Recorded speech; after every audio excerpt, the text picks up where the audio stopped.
안녕하십니까. 사랑의 집 가정문화연구원 이사장 주수일입니다.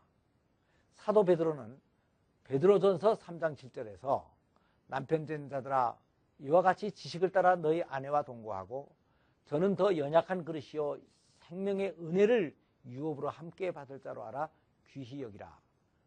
이는 너희 기도가 막히지 않게 하려 함이라 라고 하는 말씀을 하셨습니다.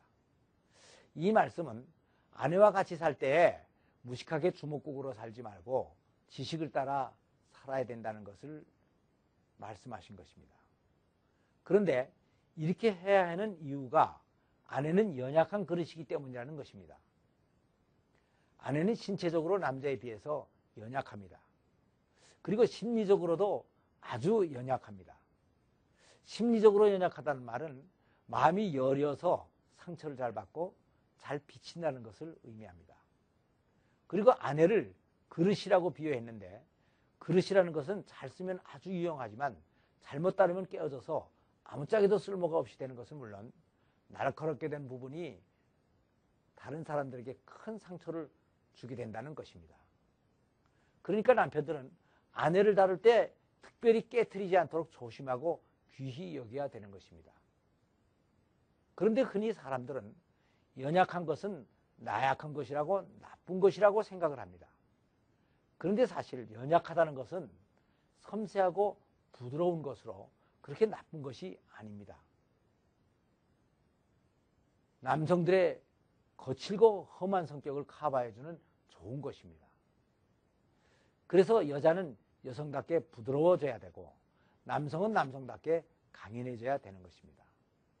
그런데 많은 남편들이 아내가 여성으로서의 부드러운 매력을 잃고 거칠어지면 그것은 아내의 성격 탓이라고 불평을 하게 됩니다.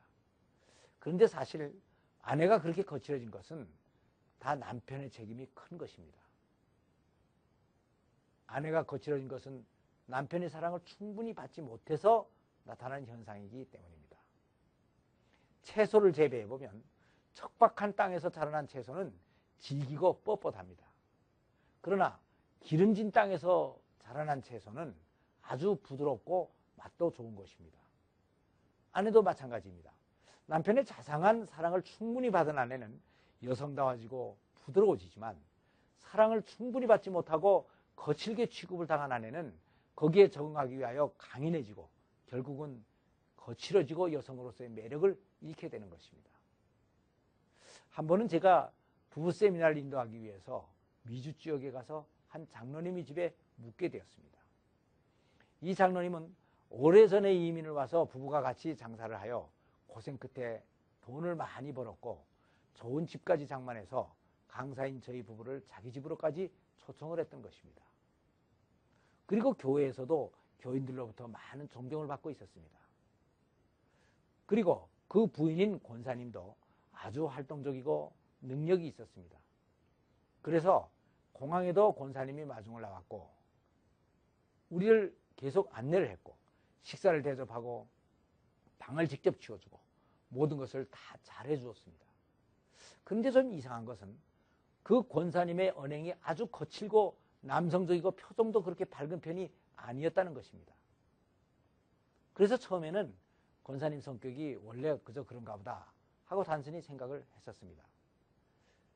그런데 뒤에 알고 보니까 거기에는 그럴 만한 다른 이유가 있었습니다.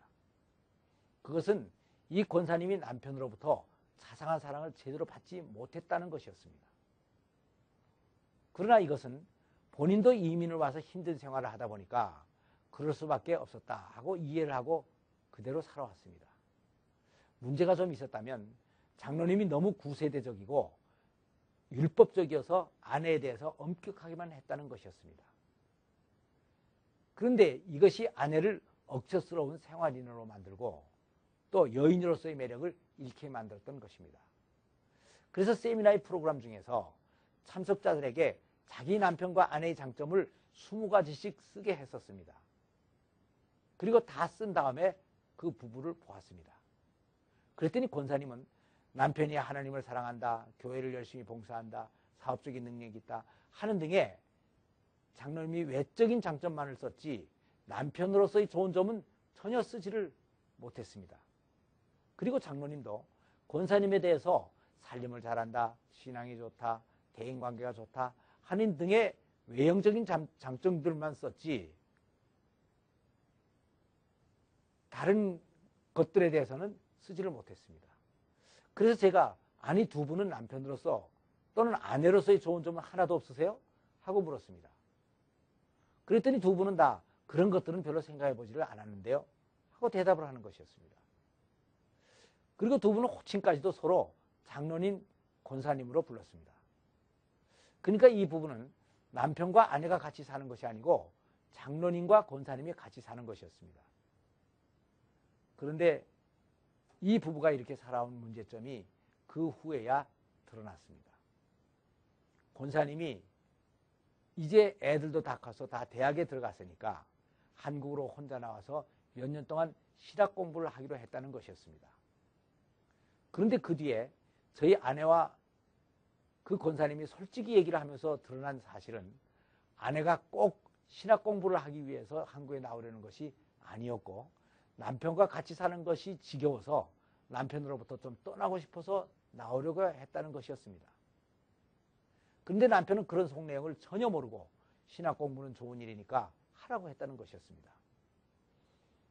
겉으로 보기에는 그렇게 모범적인 이 부부였는데 가정사역자인 제가 보기에는 부부관계에 아주 심각한 문제점을 가지고 있었습니다. 이것은 요새 흔히 유행하는 황혼 이혼까지는 아니라고 하지만 실제적으로는 그와 비슷한 황혼 별거였던 것입니다. 물론 여기에서 이 장로님이 무슨 큰 죄를 지은 것이 아닙니다. 그저 이민을 와서 가난을 면하고 자녀들을 공부시키기 위해서 열심히 장사에 전념을 했던 것뿐이었습니다. 그래서 아내를 좀 몰아쳤고 그래도 되는 줄 알고 아내를 막 대했던 것입니다. 그런데 아내가 그렇게 속이 깊었기 때문에 그동안 잘 참고 지내왔던 것인데 이제 그것이 한계에 온 것이었습니다. 그래서 이 부부는 그 부부와 세미나 후에 더 깊은 얘기를 같이 나누게 됐습니다. 저의 모든 얘기를 다 듣고 난 다음 장로님은 깜짝 놀랐습니다. 그래서 자신이 무엇이 잘못됐는가 하는 것을 깨닫게 됐습니다. 그래서 저는 남편에게 부부관계에서 무엇이 중요하고 지금 아내에게 무엇을 해줘야 하는가 하는 것에 대해서 자세히 설명을 해주었습니다. 그래서 남편은 자기의 잘못을 인정했고 이러한 인정하는 것을 보면서 권사님도 새로운 희망을 가지고 한국으로 유학을 나오는 것을 포기하게 된 것입니다.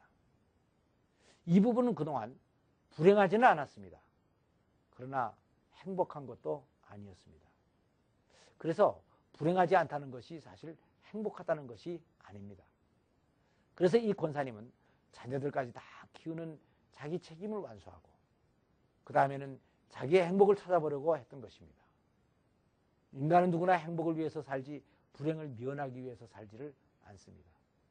그러니까 남편은 아내들이 다른 곳에서 이 다른 행복을 찾아보려고 시도하기 전에 아내들을 자상하게 보살피며 그들을 귀하게 여겨야 되는 것입니다. 감사합니다.